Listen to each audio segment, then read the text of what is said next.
Greg Woodard, you are a fan of the healthcare sector.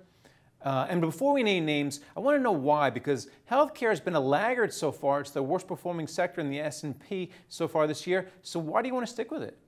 Part of it is just that. Valuations are fairly attractive. We tend to be somewhat contrarian. And today, in this low growth, low yield environment, we're looking for businesses, industries, companies that have themes that are not tightly knitted to strong economic growth globally.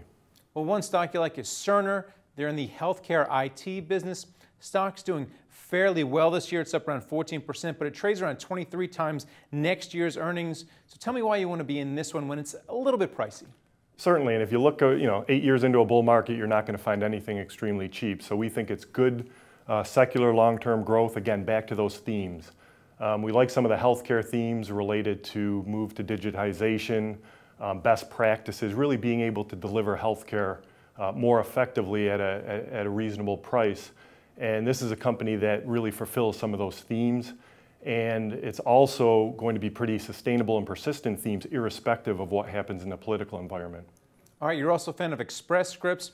That's down around 19% so far this year.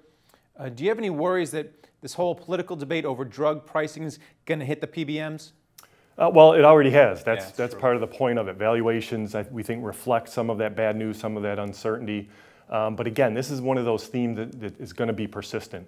Regardless of what happens, we need to spend less of our total GDP on healthcare. So they're very much aligned with insurers, with employers in terms of being able to contain costs within the healthcare industry.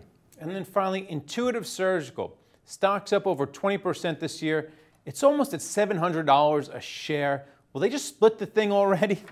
Well, again, we're less concerned with the I guess, absolute price, and we're more concerned with the underlying business. And we're looking generally for companies that can disrupt traditional models.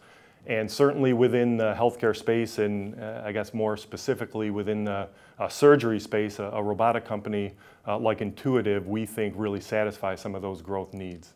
All right, well, thanks a lot for coming on and talking about them. Thank you, Greg. And thank you for watching The Street.